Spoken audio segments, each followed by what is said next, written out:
അവൾക്ക് നല്ലോണം പഠിച്ചിട്ട് കഴിഞ്ഞപ്പാ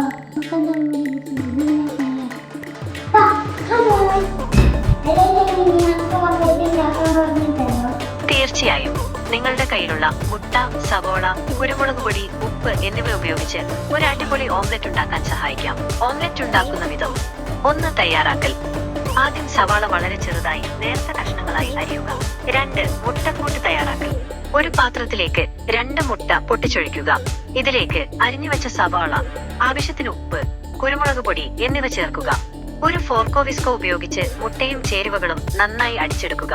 സവാള, ഉപ്പ്, കുരുമുളക് എന്നിവ മുട്ടയുമായി നന്നായി കലരുന്നതുവരെ അടിക്കണം. നന്നായി അടിച്ചെടുത്താൽ ഓംലെറ്റ് കൂടുതൽ മൃദുവായിരിക്കും.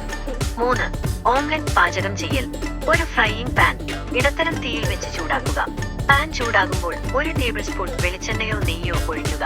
എണ്ണ ചൂടായ ശേഷം പാനിന്റെ എല്ലാ ഭാഗത്തും എണ്ണ എത്തുന്നതുവരെ പാൻ ചെറുതായി ചരിച്ചു കൊടുക്കുക. പാൻ ആവശ്യത്തിന് ചൂടാകുമ്പോൾ തയ്യാറാക്കിയ മുട്ടക്കൂട്ട് പാനിലേക്ക് സാവധാനം ഒഴിക്കുക. മുട്ടയുടെ താഴ്ഭാഗം വെന്തു തുടങ്ങുമ്പോൾ ഏകദേശം 1 മുതൽ 2 വരെ മിനിറ്റ് ഓംലെറ്റിന്റെ മുകൾ ഭാഗം അല്പം കുഴഞ്ഞ അവസ്ഥയിലായിരിക്കും. ഈ സമയം ഒരു സ്പാറ്റില ഉപയോഗിച്ച് ഓംലെറ്റിന്റെ ഒരു വശം ശ്രദ്ധയോടെ മടക്കി പകുതിയാക്കുക. ഇനി 2 വശവും സ്വർണ്ണനിറമാകുന്നതുവരെ വേവിക്കുക. ഓംലെറ്റ് കരിയാതിരിക്കാൻ തീ കുറച്ച് വെക്കുന്നത് നല്ലതാണ്. 4. വിളമ്പാം. ഓംലെറ്റ് നന്നായി വെന്തു വരുമ്പോൾ ഒരു സെർവിംഗ് പ്ലേറ്റിലേക്ക് മാറ്റുക. ചൂടോടെ രുചികരമായ ഓംലെറ്റ് തയ്യാർ. വേറെ എന്തെങ്കിലും സഹായം വേണമെന്നുണ്ടെങ്കിൽ ചോദിക്കാൻ മടിക്കരുത്.